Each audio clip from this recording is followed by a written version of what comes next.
Selam canlarım. Nasılsınız? İnşallah hepiniz çok ama çok iyisinizdir. Beni sorarsanız ben de çok iyiyim. Hadi bakalım aşk üçgeni diyelim. Neler oluyor, neler bitiyor ve neler olacakmış diye bir niyet edelim. Şimdi yasak aşk yaşadığınız kişi yukarıdaki, aşağıdaki de sizsiniz. Ve bakalım şimdi sırasıyla bu kişiyle ne durumdasınız, neler oluyormuş ve sizlerin hayatında neler olacakmış, sizler ne durumdasınız. Bu yasak aşk demeyi de sevmiyorum aslında ama aslında şöyle bir durum var.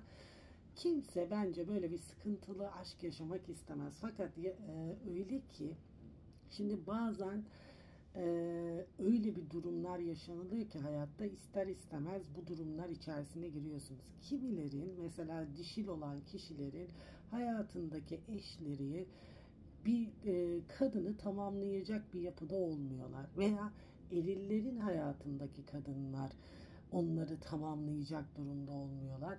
İki tarafta hayatlarını değiştiremiyor, çocukları oluyor veya yaşam tarzları onu gerektiriyor ve bu ilişki içerisine giriyorlar. İlişki içerisine girdikleri zaman da bir türlü çıkamıyorlar. Bazı kişiler de mesela bu ilişki tarzını böyle bilmeden giriyorlar. Aslında ben hiçbir zaman hani böyle bir ilişki yaşamak istemem ama ben böyle bir ilişki içine nasıl girdim, nasıl çekildiğimi bilmeden yaşadım, girdim diyenler oluyor. Şimdi fakat ne oluyor bu oluyoru geçelim şimdi. Sorun şu arkadaşlar, şimdi bakın ben her zaman diyorum, tekrar söyleyeceğim. Şimdi benim bakış açım biraz daha farklı. Hani ben kimseyi yargılamak suçun, benim bir kere yapım öyle değil. Hiç kimseyi yargılamam, suçlamam. Sen niye yaşıyorsun, niye yapıyorsun demem. Çünkü şöyle bir durum var. Ben zaten bakış açım farklı, hayata bakış açım farklı. Böyle olmasam zaten bu işi yapamam. Herkesin seçimine saygı duyarım. Herkesin seçimi kendinedir. Herkes yaşadığını kendi bilir. Nasıl hayat yaşadığını kendi bilir ve nasıl sıkıntı yaşadığını kendi bilir. Bunu burada bir parantez içinde anlatmak istedim. Fakat bana sorarsanız ben çok açık ve şeffaf, net bir insan olduğum için, tamam mı? Böyle bir durumda derdim ki mesela, yani ben istemiyorum arkadaş, alırdım çantamı çıkar giderdim veya dile getirirdim. Çünkü neden derseniz, yani sıkıntılı ilişkiler sonunda sıkıntı getiriyor. Başka bir şey getirmiyor. Anlatabildim mi? Zaten her zaman şunu söylüyorum. Bakın bunu da kimse söylemez size. Açarsınız masalları dinlersiniz. Tamam mı? Zaten bizim insanımız masal dinlemeyi çok seviyor. Nerede doğru söyleyen var onu sevmiyor arkadaş. Ben bunu böyle bilirim yani. Sevmiyorlar. Diyorlar ki bizim masala alışkız arkadaş. Bize atsın tutsunlar. Biz de böyle dinleyelim. Evet diyelim, inanalım. Anlatabildim mi? Onun için şimdi burada kim doğruları duymak istiyorsa, dinlemek istiyorsa onlar buraya teker gelsin arkadaşlar. Öncelikle onu size söyleyeyim. Şimdi bakacağız. Ben size ne görüyorsam söyleyeceğim. Şimdi bu aşk üçgeni ile alakalı olur veya olmaz diye anlatacağım. Kiminle enerjim tutuyorsa. Öncelikle onu size söyleyeyim. Çünkü bunlar genel açılım. Tekrar belirteyim. Şimdi bu tarz ilişkilerde kadın olsun, erkek olsun, yani çok sıkıntılar yaşıyorlar. Ama eğer ki yasak aşk yaşadığınız kişi, bakın 6 ay içerisinde, hadi bir sene diyeyim, içerisinde size yaşamak istediğiniz o hayatı size sunmuyorsa, tamam mı? Bu ilişkiyle alakalı sıkıntılar vardır. Ya yalanlar vardır ya da o kişi hayatında gerçekten rahattır ve istiyordur ki iki kişiyi aynı anda idare edeyim. Tamam mı? Bu böyledir. Ha, bunu sen kabul edersen o ayrı bir şey. Ama bunu bilin, kulağınıza küpe edin. Bunu da buradan söylüyorum size. Şimdi bakalım. Yani ne ayranın döküsü ne işte nokta hesabı böyle olan kişiler var. Ama yanlış. Ne oluyor? Karma yaratıyorsun. Bu karmayı Sonra ağır bir bedelle ödeyeceksin yani. Böyle bir karma altına girmek bir kere cesaret ister, yürek ister. Onun için diyorum ki yani karma yaratmayın. Hepinizin karması temiz olsun istiyorum ama ne yazık ki böyle olmuyor işte. Şimdi görüyorsunuz zaten. Şimdi neden Melek Hanım depremler oluyor? Daha durun, daha yeni başladık. Neler olacak neler olacak. Özellikle bu Mart ayına çok dikkat edin. Neden oluyor? Çünkü düzgün yaşamadığımız için. Düzgün yaşamadığımız için, her şeyi çabuk tükettiğimiz için, hiçbir şeyden memnun olmadığımız için. Bakın etrafınıza, herkesin her şeyi var, iyi kötü. Ama ne oluyor? Doyumsuzluk oluyor. Onu da istiyorum, bunu da istiyorum. Buyum da olsun, oyum da olsun. Kimse azla yetinmiyor. Daha fazlasını, daha fazlasını. Daha fazlasını da neden daha fazlasını? Mesela kendi huzurumuz için, kendi sağlığımız için, kendi yaşantımızla alakalı istemiyoruz da her şeyin fazlası. Fazlası verildiği zaman da zaten tüketiyoruz. Kıymetini bilmiyoruz. Her şeyi tüketiyoruz. İşte doğayı, hayvanları, işte insanlara. Bakın ne arkadaşlıklar var, ne komşuluklar var, ne artık kimsenin kimseye sabrı var, ne kimsenin kimseye saygısı var. Tabii ki olanı da var burada ama genel olanı anlatıyorum. Yani öyle dünya, bakın bir sabah oluyor, bir bakıyorsun hemen akşam oluyor. Yani artık böyle öyle bir sürece girdik ki her şey böyle hızlı zamanda geçiyor. Geçiyor. Ömür geçiyor, dakikalar geçiyor ve biz daha hala o mu olacak, bu mu olacak? Ya arkadaşlar, ilk önce kendimizi düzeltmeye bakalım. Kendi özümüze dönelim. Biz ne istiyoruz?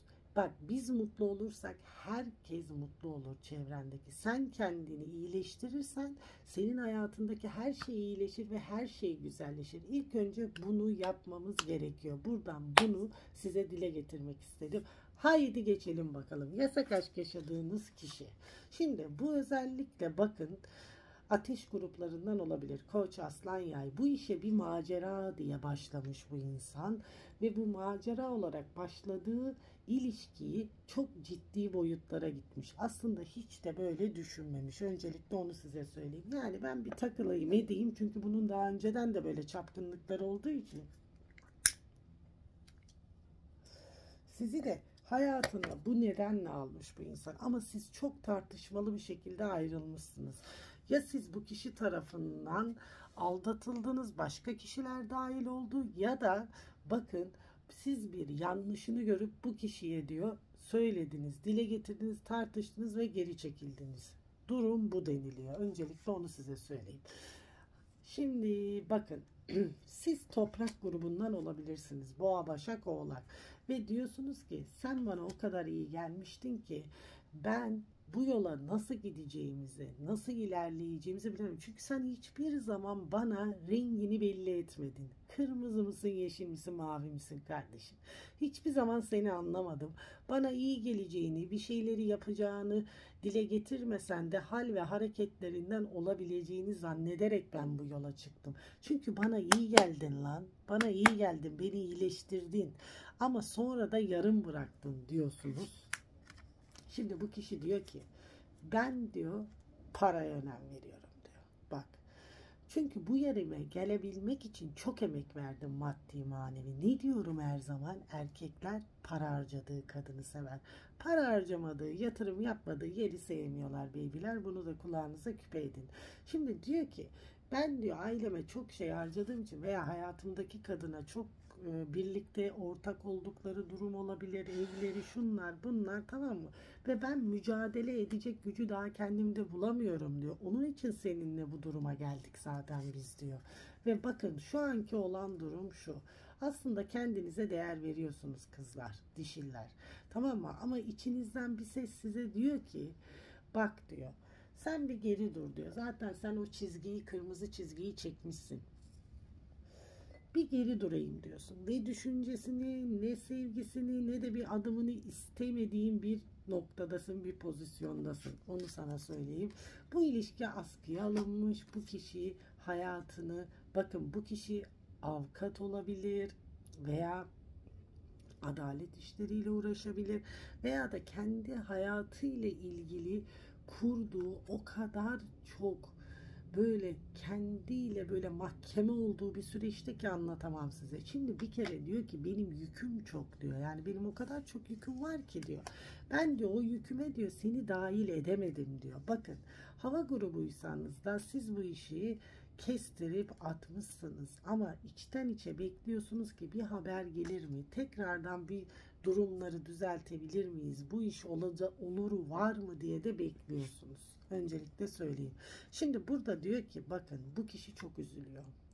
Bu kişi gözyaşı döküyor. Dörtlü vadelerdir gözyaşı döküyor ve sizi ne kadar ertelediğini biliyor ve bunu yaparken de bakın isteyerek yapmıyor. Yani dışa yansıttığıyla içteki duyguları çok farklı ve diyor ki bak ben çok o prensim diyor. Yani ben diyor hemen her şeyi yapamam ve yapamıyorum da zaten yapamayacağım da diyor. Ben diyor her şeyi ufak ufak yapmaya niyet etmiştim diyor. Ama işler öyle gelişmiyor diyor. Ve siz şunu düşünüyorsunuz. Bakın ya bu kişi sizle aynı bir ev tutmak istedi veya bir evde yaşamış da olabilirsiniz siz buna. Bu tekrardan ailesine de dönmüş gitmiş olabilir. Bu kadar yaşananlık hiç miydi diyorsunuz. Yani sen beni hiçlik pozisyonuna alıp arkanı dönüp gittin ve beni yarım bıraktın diyorsunuz. Yani beni niye yarım bıraktın diye kendi kendinizi sorguluyorsunuz. Bakın bu kişi ben size söyleyeyim. Dışa yansıttığı durum yiyorum içiyorum gayet ailemle iyiyim pozisyonunu yaratabilir ki siz bunu takip ettiğinizi de görüyorum. Ama sessizliğinin nedeni şu, sizin ona tekrardan bir şans vermeyeceğinizi düşünüyormuş. Bakın size diyor ki böyle yapmaya devam ederseniz eğer diyor dişillere söylüyor burada yasak aşk yaşayan diyor bakın hastalanırsınız diyor. Sizi erteleyen kişiyi siz de ertelemek zorundasınız diyor. Çünkü buradaki bazı kişiler diyor artık arkasını dönüp gitmesi lazım. Bağımlılık yapmayın diyor. Çünkü diyor buradaki hikayede diyor tamamlanılacak bir durum yok diyor. Size iyi gelen bir durum yok diyor. Ama bazılarınız için de diyor ki bakın tekrardan bu kişiden size şans gelecek ve siz tekrardan bu ilişkiyi toparlayacaksınız ve bu kişi diyor bakın kararlı bir şekilde gelecek size diyor. Tam siz kendinizi bıraktığınız anda böyle akıntıya bırakmışsın artık ne olursa olsun diyorsunuz. Şimdi bu diyor ki ben yeni bir dünya yaratmak istiyorum kendime. Bakın dünya kartı ve ben yeni bir dünya yaratacağım kendime zaten. Şimdi bu kafasında bir 3 sene 2 sene bir zaman belirlemiş. Öncelikle onu size söyleyeyim. Bir kafaya bir takmış. Ve bu zaman kavramından dolayı da çok üzülüyor. Bakın diyor ki yani benim diyor daha diyor ya çocuğu vardır küçük ya da yapması gerekenler vardır ya da bir akraba evliliği içerisindedir. Ben buradan çıkamıyorum yani buradan çıkamadığım için de diyor daha benim diyor belirlediğim bir zaman kavramı var diyor. Onun diyor eğer diyor bana diyor o konuda diyor destek olursam ben ilerleyebilirim yapabilirim. Onun haricinde diyor ben diyor yapabilecek bir şeyim yok diyor. Şimdi burada diyor ki bakın sizin arkadaşlarınızdan bu yasak aşkı bilen birileri olabilir veya annenizdir bir büyüğünüzdür tamam mı? Ve diyor bak size kızım diyor neden sen böyle yapıyorsun diyor bak diyor. O öyleydi bu böyleydi diyor bir kıyaslama yap belki diyor yani senin hayatına başkası gelecek daha mutlu olacaksın diyor yolunu önüne bak diyor ama siz gece yatağa yattığınız zaman yaşadıklarınızı düşündüğünüz zaman ne kadar gerçek olsanı bilseniz bile diyor gözünüzü kapatıyorsunuz kimsenin dediğini aldırış etmiyorsunuz diyor. O kişinin yükü çok tamam mı katılamıyor hayatınıza ve bundan dolayı da çok büyük sıkıntılar ve dramlar yaşamış. Bakın bu kişinin hayatında olan eşi birlikte yaşadığı kişi sizin aslında farkında veya biliyor sizi. Bildiği için de diyor bu kişinin yolunu önünü açmıyor onu oraya kitlemiş bir vaziyette diyor. Şimdi bazıları da gerçekten burada görüyorum çok büyük negatif enerjiler var benim şu anda başıma ağrı girdi kiminin böyle bağımlılıkları var. Böyle alkol çok alanlar var veya başka bağımlılıkları var. Onun için arkadaşlar yani bir işe atılırken düşünerek yapın diyor size burada. Şimdi burada dişillere diyor ki ilk önce kendini sonra çocuğunu Sonra da diyor benim hayatımda yeni bir bakış açısı olması lazım. Yeni bir vizyon istiyorum diyorsunuz. Ve bu yeni bir vizyona zaten atılanlarınız da var.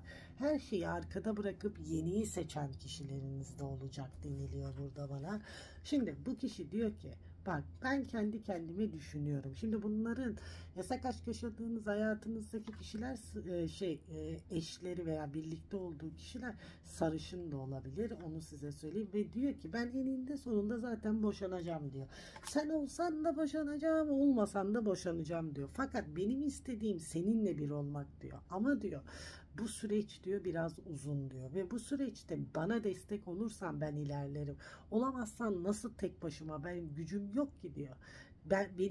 Seninle yaşadıklarım beni diyor ileriye götürüyor. Seninle yaşadıklarım bana güç veriyor diyor.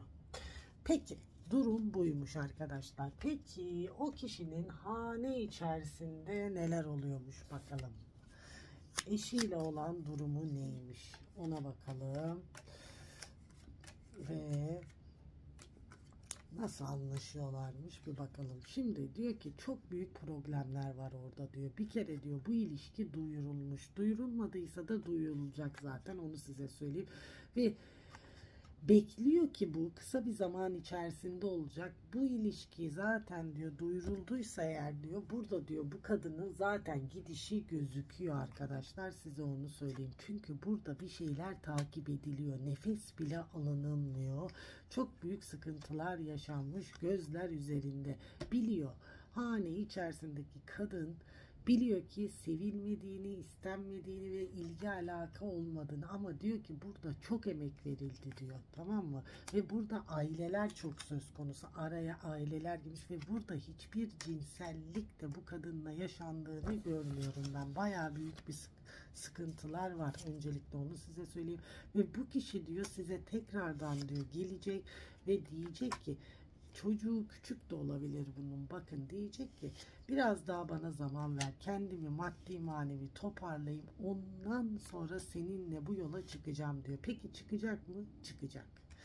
Bu kişi çıkacak diyor, kimle enerjim tutarsa. Ve diyor bak diyor başaracak bu kişi diyor.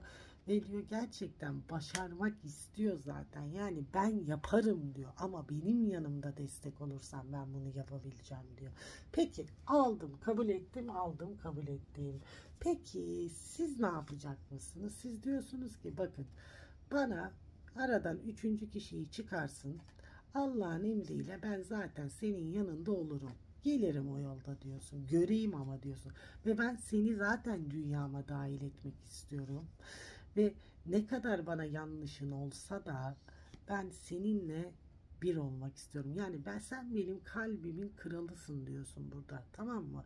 Ve bu kişi bakın ateş gruplarından da olabilir.